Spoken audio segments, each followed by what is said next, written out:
Varaha is one of the most beautiful avatara of Vishnu, and here Bhudevi glorifies the god Vishnu through her words.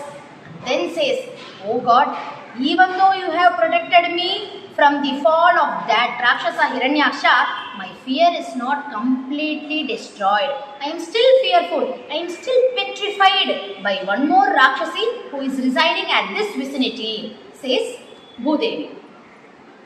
So Varaha says, "Who is it? Please tell me." That's when Bhudevi says, "There is a forest near this place which is called as Jhillika Vana, and the name of the Rakshasi is itself Jhillika.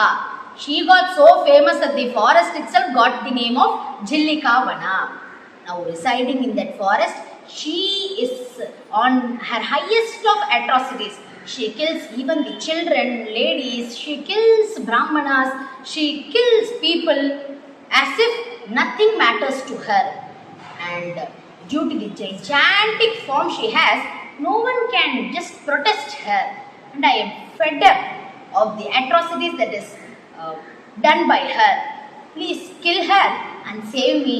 I cannot now hold her. It's a burden. She is like a burden to me. So please destroy her and protect me," says Bhudevi.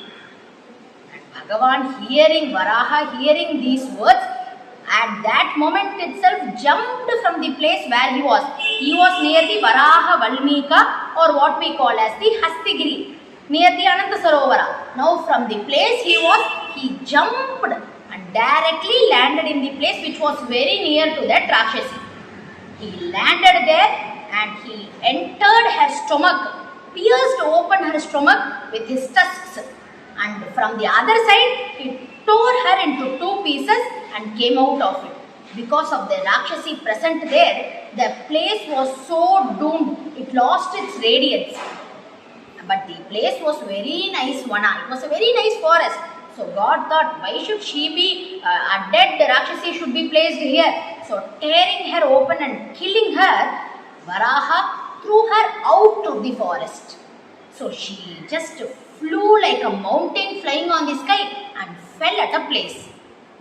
Now the place where she fell like a gigantic mountain. Achala is what we call mountain. So Vriddhachala, she was an age-old mountain. That is how the Puranas portray. So that place was called Vriddhachala because the Rakshasi, the Samhara of Rakshasi happened there and she fell there.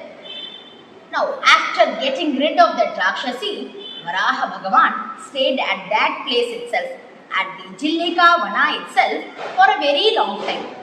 And Bhudevi too came and resided along with Varahadeva. Now this place where Varaha Bhagavan resided got all its charm and glow due to the presence of Varaha there. Now that place is called Sri Mushna Kshetra. The Sri Mushna, Sri, this Jhillika. So due to the presence of this Jhillika, this place got rid of its radiance and felt very dull. So that place was called Sri Mushna, which again regained its radiance due to the presence of Varaha. Now Varaha Bhagavan, who actually came to the surface of the Bhumi at Kanchipura, went and settled down at Sri Mushna. So this is the first Bhagavat Rupa we have seen through the series, through the part of Kanchi Mahatmya.